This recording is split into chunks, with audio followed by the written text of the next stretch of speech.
Hello students, आज हम सामाजिक विचारक पुस्तक के सामाजिक विचारक मैक्स वेबर की सामाजिक क्रिया के बारे में पढ़ेंगे।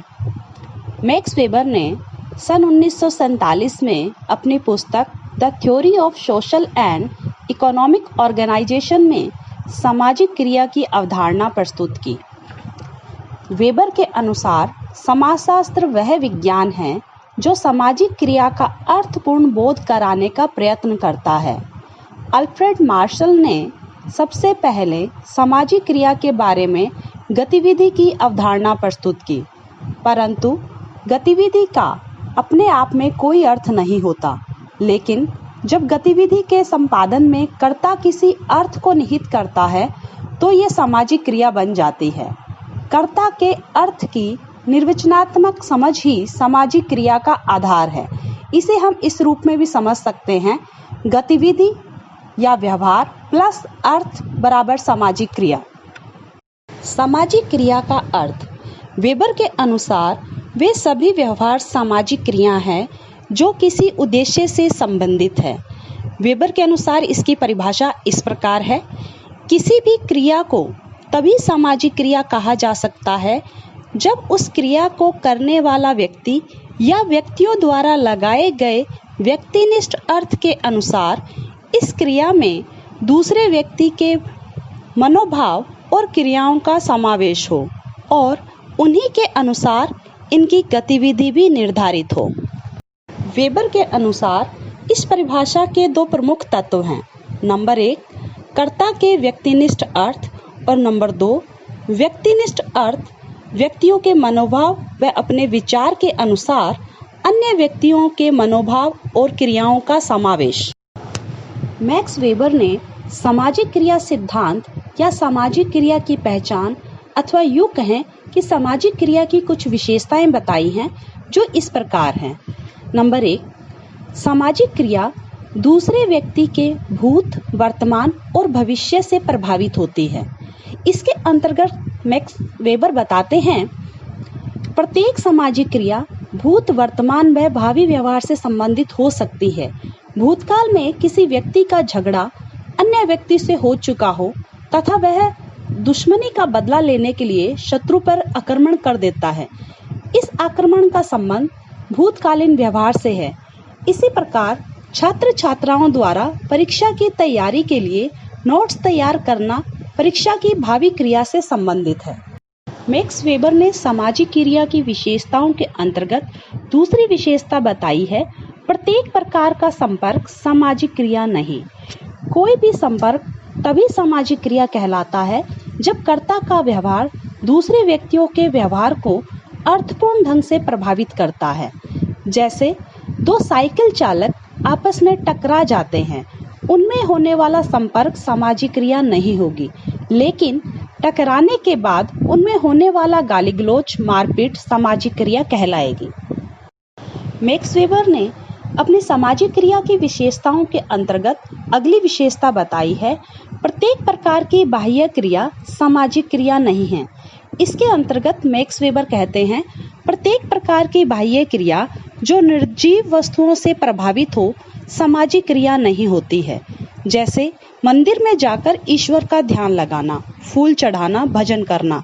परंतु यही धार्मिक क्रिया जब ब्राह्मण द्वारा उच्चारित मंत्र से की जाती है तो यह सामाजिक क्रिया कहलाएगी, क्योंकि फूल व अक्षत चढ़ाने की प्रक्रिया ब्राह्मण के मंत्रोच्चारण से प्रभावित है। मैक्स वेबर ने सामाजिक क्रिया की विशेषताओं के अंतर्गत अगली विशेषता बताई है कि व्यवहारों की समानता सामाजिक क्रिया नहीं है।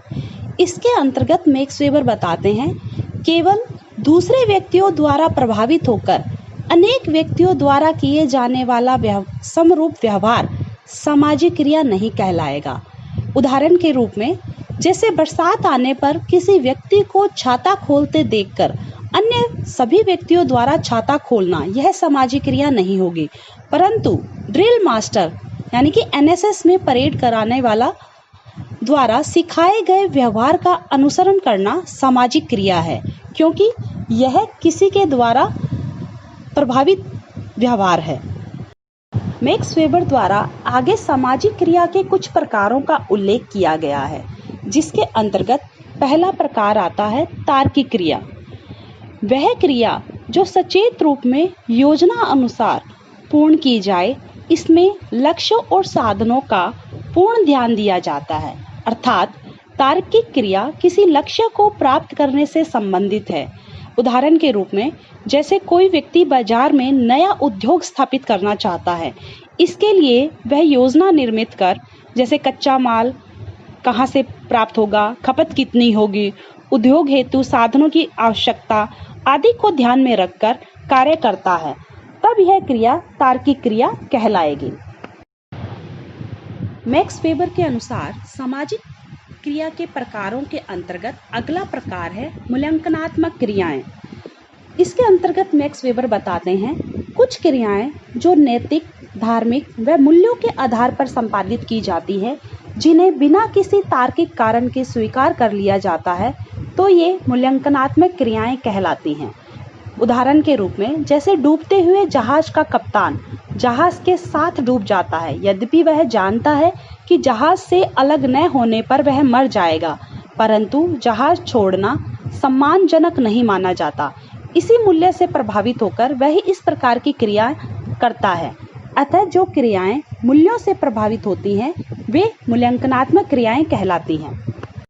मैक्स वेबर ने सामाजिक क्रिया के प्रकारों के अंतर्गत अगला प्रकार बताया है प्रभावात्मक या संवेगात्मक क्रिया। ऐसी क्रियाएं जो संवेग से प्रभावित होकर की जाती हैं, संवेगात्मक क्रियाएं कहलाती हैं।